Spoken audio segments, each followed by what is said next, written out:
Hey,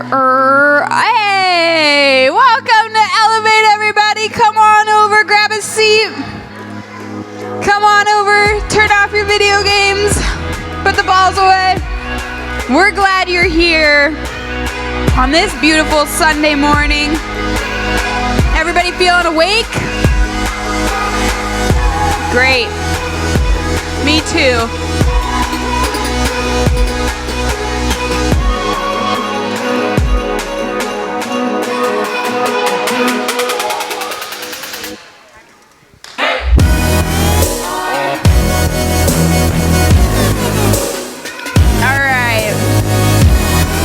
If this is your first time to Elevate, we are excited that you are here. My name is Rachel, and today is a really great day because it's Sunday. So I need everybody to stand up. We're going to play a couple games. Everybody stand up. I feel like some of you guys are still asleep a little bit. Is that true? I feel like we need to stretch. Everybody stretch with me. Just kind of like, just like, what's a good stretch? Maybe like this. Maybe like this. Maybe like go down here. Hey, if I'm the only one doing this, I feel kind of stupid. We used to do this thing. I need a wall though. No. All right. Well, anybody, nobody's going back to school this week, right? Who's going back to school earliest? Anybody going back to school next week? Oh, that is so sad. That is so sad. All right, well, we're gonna just live in summer as long as we can because we love summer. So what's going to happen today is we're going to play a little game. We're going to get to know each other a little bit better. This is called Would You Rather Summer Edition, okay? Because it's still summer, and we're not at school yet, okay? So I'm going to ask you a Would You Rather question, and whichever one you would rather, you're going to go to that side of the room. All right, so first question. Would you rather live at the beach for the summer or live in the mountains for the summer? Which one would you choose if you had an option? I would probably choose beach or mountains. I'm a mountain gal.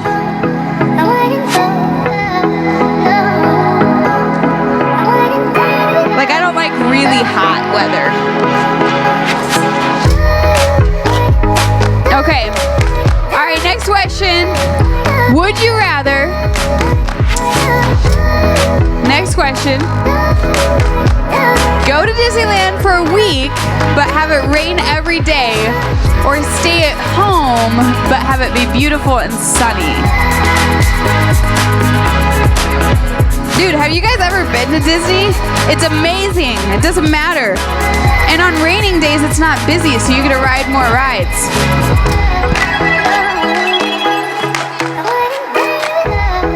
All right, next question. Would you rather have a summer job working as a lifeguard or working at a carnival? I don't know if you've ever met carnival workers. They're awesome. They are awesome.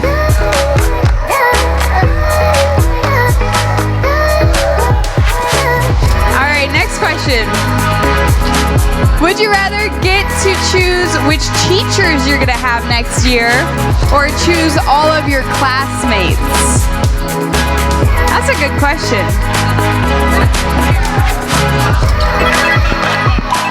All of these people are straight A students.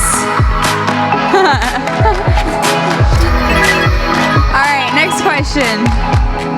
Would you rather have the best summer ever but not be able to remember any of it, or have an ordinary summer but be able to remember it?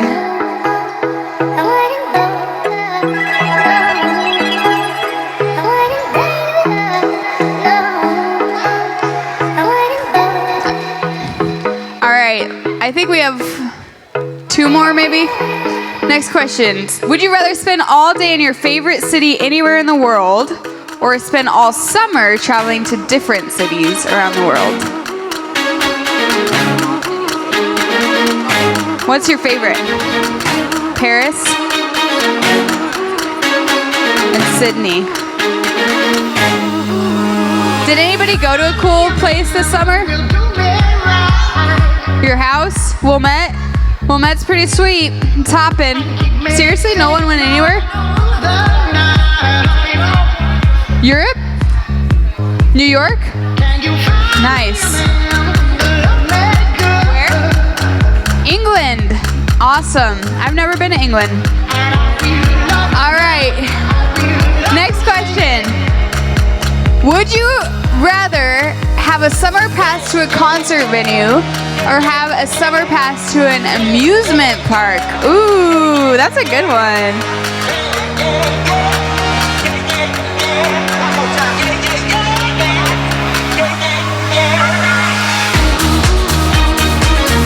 Did anybody go to a concert this summer? Like a good one? Nobody? They're all there. It's called Lala. All right, next one. Would you rather have a really bad sunburn, or have 18 mosquito bites? Someone just told me they had a bunch of mosquito bites. Who was that? Someone just told me that. Have a really bad sunburn or have 18 mosquito bites? Oh, that's a hard one. I'd probably choose mosquito bites. All right, next one. Last one. Would you rather become a surfing pro or become a beach volleyball pro? Oh, for sure. Volleyball. I mean, surfing would be pretty sweet. If I could do that, but my fear is getting eaten by a shark, so no. All right. Hey, good news is it's still summer. Way to go, guys. Grab a seat, grab a seat. We've got one more game for you. This is my favorite ever. The most sophisticated of all games that were ever made. It's called Musical Chairs. And the winner of this game is gonna get a gift card. Okay? So, I need 1, 2, 3, 4, 5, 6, 7 people that think that they can do musical chairs. 1, 2, 3, 4, 5, 6, and 7. I think I chose mostly 6th graders. That's okay. All right. Tell me your name and your grade. I'm Julia and I'm in 8th. I'm Ashley and I'm from 7th. I'm Bella and I'm in 6th. I'm Marcus. Yeah. Oh, and I'm going into 6th. Aiken, 6th grade. Jonas, 6th grade. Caleb, 6th grade. All right. All right. I'm going to move some stuff because I'm afraid nobody's that tall, right? You? Yeah. All right. So here's the rules. You gotta, no running, like no straight up running. The chair must stay where it is. Okay? All right. Here we go. Ready? The music's going. So go.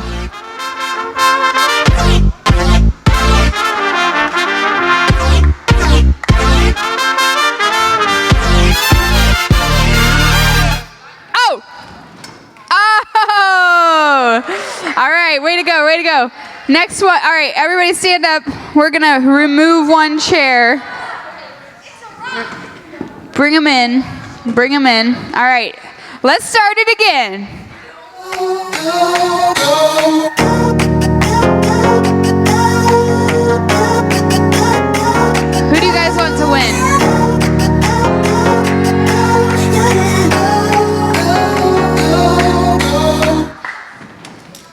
Oh. All right. Everybody stand up. Oh, it's the chair that I was sitting on. Even them out.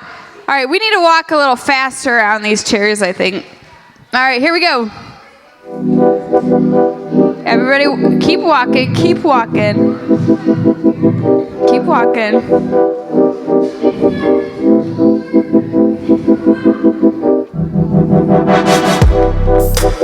Oh. All right. Let's keep it going. Next one. Here we go. We got one lady. Girl power.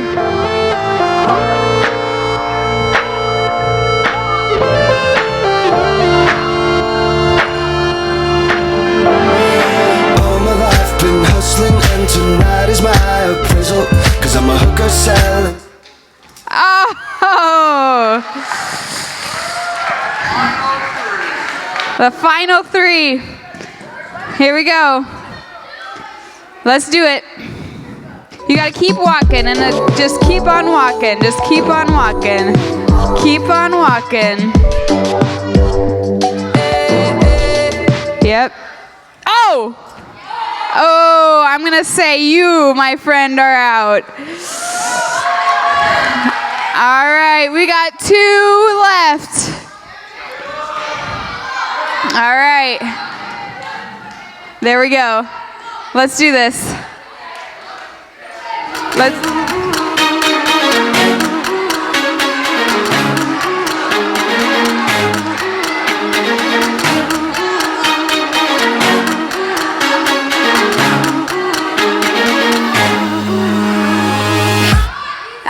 Oh, that was like so. All right, we got a winner. Way to go.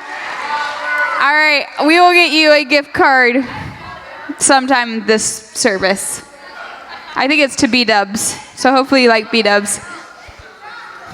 All right, well, hey, that was fun. We'll play some games later. You can play some games in small group. But hey, today we have a couple of announcements for you guys. And I'm really pumped because August is going to be an awesome month for Elevate. So on August 23rd, we have something called Movie on the Lawn coming up. And we're just going to have a really fun time, watch a movie, play some games, do a bunch of, eat some food. I don't know. It's going to be at 7 p.m. And if you guys have any friends that you want to invite to Elevate, this would be an awesome way to get them here. We're just going to hang out. And then also that same weekend on August 25th, which is a Sunday, it's in 3 Sundays from today, we're having something called Baptism at the Lake. So how many of you guys have been to our baptism service before? Yeah? How many of you guys have been baptized before at our church? I know a lot of you guys have. So baptism is just something that we do as people who follow Jesus. Jesus was baptized himself, and he said, hey, if you're going to follow me, one of the things that I ask that you do is commit to me. And baptism is just one way that we do that. At our church, we ask that we try to do that as best as we can based off of what we read in the New Testament. And so we ask that you guys wait until you're a little bit older so that you can make that decision for yourself and be like really confident in that. Because we want you guys to know that this is something that I'm choosing for myself.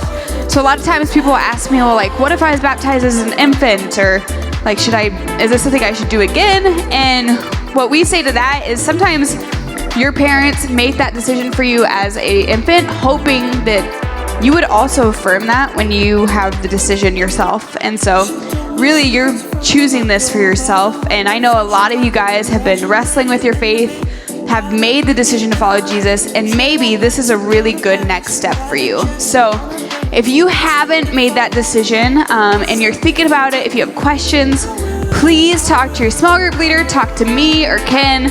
We'd love to help you answer those. We'd love to help you get signed up.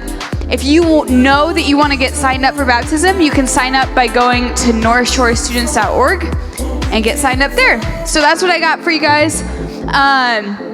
This morning, We're still in our tough question series where you guys have given us a ton of really good questions. And so we're going to talk about just one of those questions today, and Ken is going to teach. So let's welcome Ken up.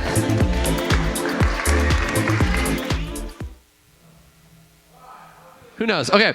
Well, where was I? I was saying something about I want to create a safe space. And so really that's the idea, is we want to have a space for you guys where you can ask questions, and we want that place to be here. Like there's no other place that we would want you to ask them. Like we want you to be diving into hard topics and things that are on your mind, and we want to answer those questions as best as we can as Christ followers ourselves. And so we are going to talk about a pretty complex topic today. And so I'll start by just asking you guys a question. How many of you have, or would say, you've experienced evil in your life? Yeah, like evil. You know what I'm saying? Bad things. Maybe evil or suffering. Okay, most of you. So one of the things that I experienced when I was your guys' age, I was in 5th grade when I would say I first experienced true evil. And so I remember it clear as day.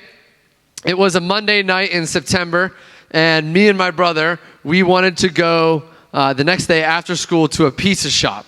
And so the plan was that me and him, we were going to leave elementary school. We were going to eat some pizza at this place called Beto's, which is a delicious pizza place in Pittsburgh. We were going to hop over to Scoops on Beverly. We were going to get some ice cream, and then we were going to walk home alone, which is probably not that cool. But to us, it was like the coolest thing in the world, because my mom had never given us freedom like this. She had never said, oh, you can go buy pizza and ice cream yourself. That was so much fun. So me and my brother thought it was like this huge adventure. We wanted to go on it, and so we were super excited to go. And I remember that morning just going to school being super excited, but something weird happened that day at school. Everyone started getting taken out of school. Like all my friends were getting taken out of school, and then the phone call rang, and the teacher was like, oh, Kenny, like your mom is here to pick you up. And that day something happened that changed my life and the trajectory of this world. And that day, it was a Tuesday in September, and it was September 11th. September 11th was the day that I first experienced true evil. Because it was on that day, I remember going outside, and my mom looked square in my eyes after she took me out of school, and she said, Kenny, we're under attack. And when you hear those words as a 5th grader in elementary school, you're like, what? Yeah, it doesn't even hit your brain. It doesn't even process. And so I remember going home and turning on the TV, and that's when I saw the pictures of the planes hitting the buildings. I saw the buildings crumbling. I saw the Pentagon on fire. And we found out later that there was a plane that went down just an hour north of where we were at. And so there was a lot of planes flying over where we were living because it was right next to it.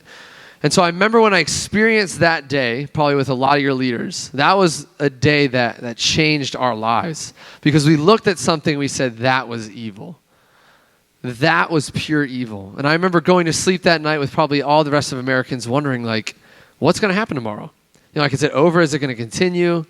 Like, what is going to go on? And we had no idea. I had tons of questions. Like, why did this happen? Like, how could this possibly happen on this magnitude? I had never experienced anything like that before. And the sad part is as I've kind of gotten older, that's not like the only experience where I would say I've experienced evil. I think a lot of us, if we just turn on the news, we see story after story of bad things happening in this world. We hear stories of war. We hear stories of violence. We hear stories about refugees. We see on the news shootings that happen not only around the world, but in our schools, but also in our city. And those are just the big ones that hit the news. And the reality is there's evil present in our lives too, in our ordinary lives. We go to school and we see people bully us.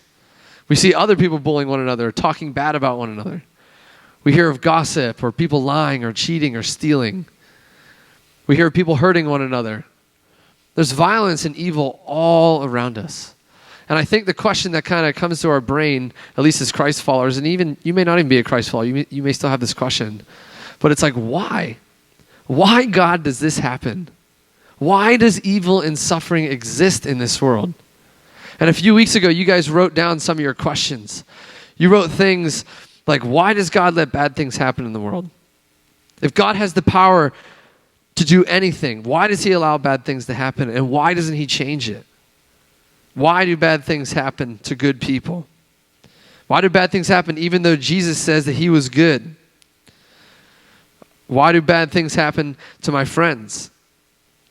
Why are all these people suffering, like starvation, poverty, when God claims to love everyone and care for them? Why does these things happen?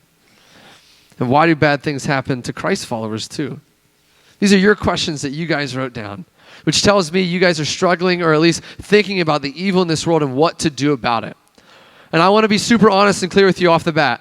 I have these questions too. We all do. Every single person. It doesn't matter if you're a pastor or a leader or a student. We all have questions of evil and suffering in the world. Because when we see something that is evil, it just, for me, it wrecks our brain. Like we can't comprehend it. Because it's so bad and we're like, why does this happen? And so my goal today is to kind of give you guys at least some things that I've been thinking about that I think will help us as we try to navigate this question. And so today we're going to split up this talk into 2 main points, all right? So the first point is I would argue God does not create evil. Okay, that's a big one for us to understand because a lot of times when evil and suffering happens, we blame God. But I would argue God does not create evil. And then 2, God actually wants to destroy evil. All right, so God did not create evil and God wants to destroy evil. And so we're going to start with the first one when we're going to talk about God does not create evil. And we're going to do this by going back way to the beginning in Genesis, okay? And so here I have a picture of what we would call the garden.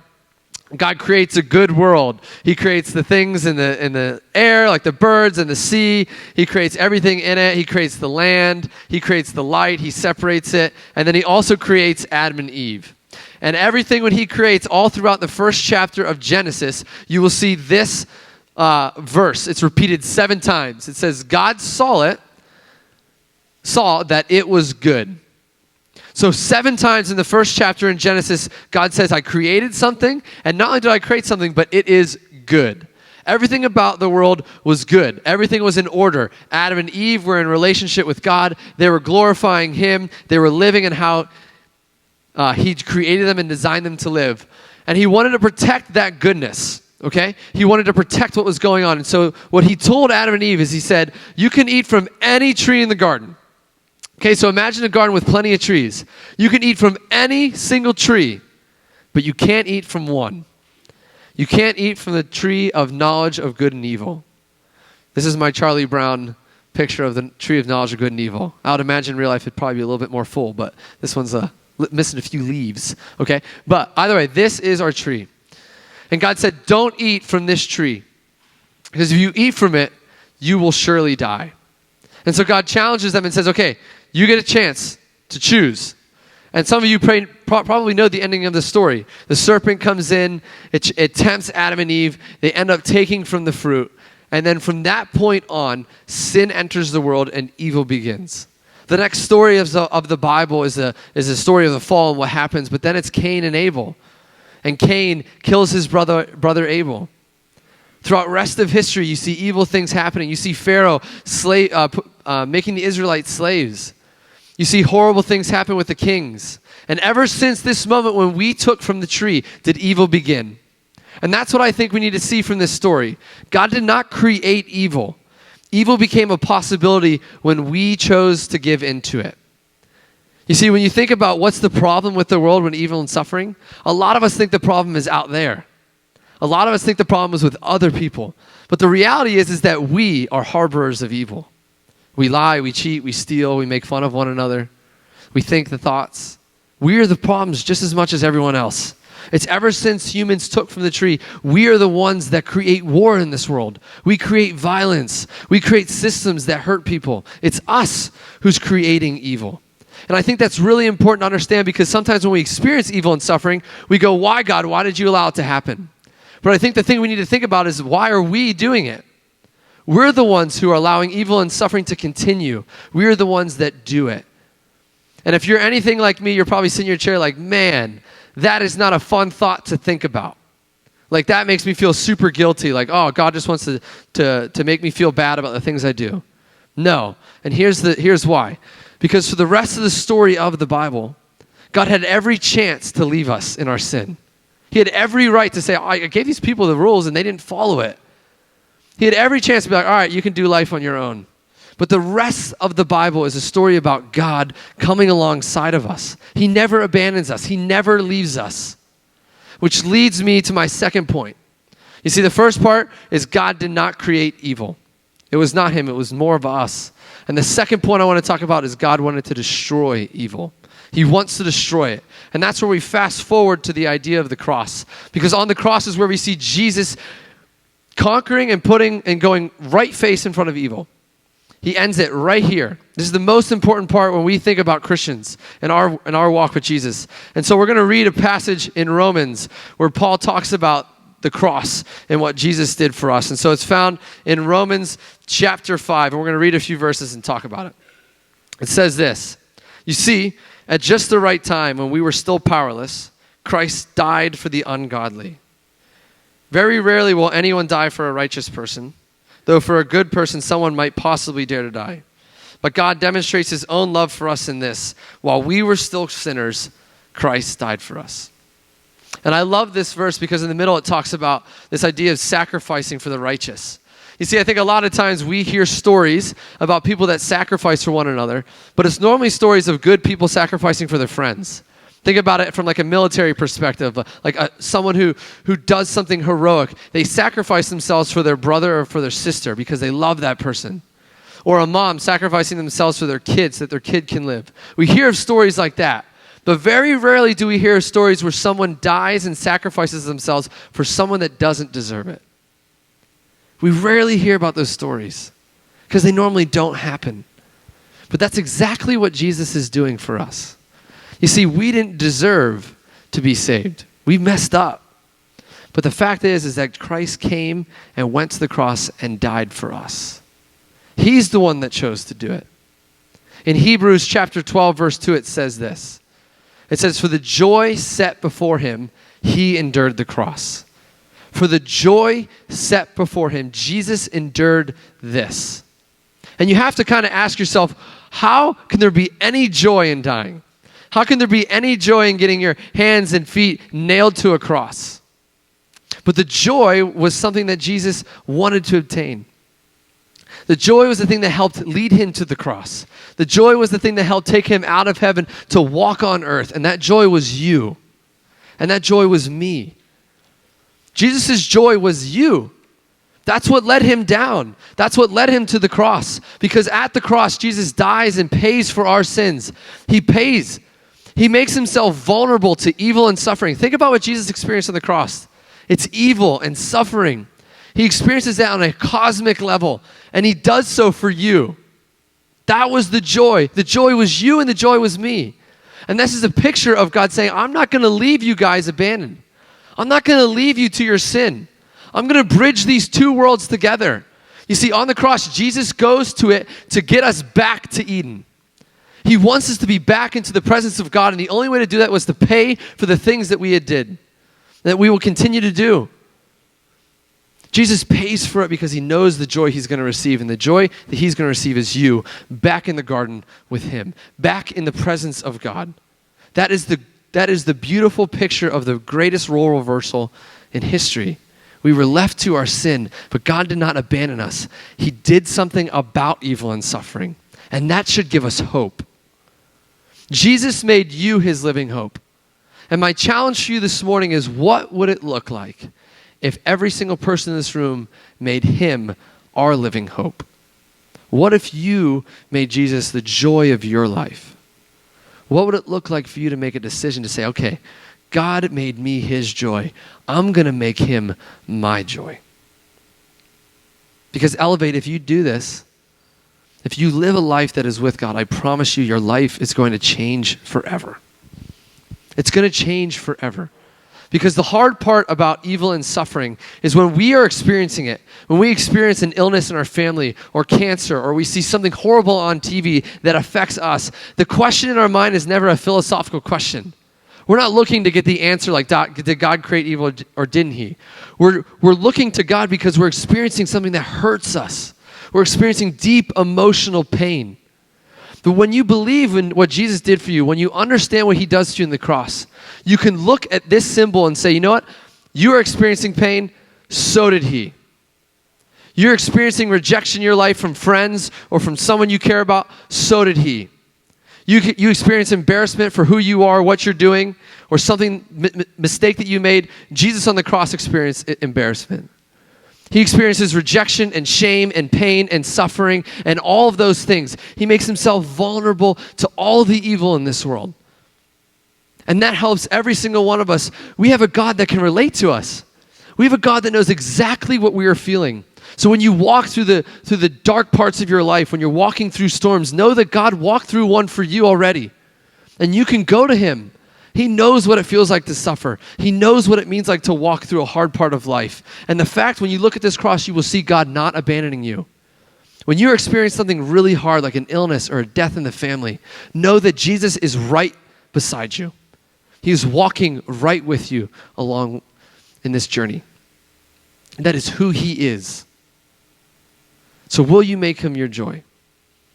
Because when Jesus goes to the cross, he's giving us a picture to get us back to here. Getting us back to what was good. Evil is in this world. I'll agree. I don't know why it's always here. But what I do know is that it can't mean that he doesn't love us. Because when I look at the cross, I see God saying, I love you so much that I will send my son to die for you so I can get you back with me. Let's pray. God, I just thank you so much for being a good God. God, for you to love us despite what we do, despite our choices, despite the fact that we don't always live in relationship with you, God. But God, you are good. God, I pray for the students here that are dealing with their own storms. I pray for the students that are dealing with evil and suffering in their own lives right now. God, I pray that they know that you are walking with them, that they can begin to look to you to find comfort, to find strength, to find peace. God, we love you so much, and we thank you for your son. We thank you for the gift of what he did for us to get us back to you. God, we love you, and in Jesus' name, amen. So this is a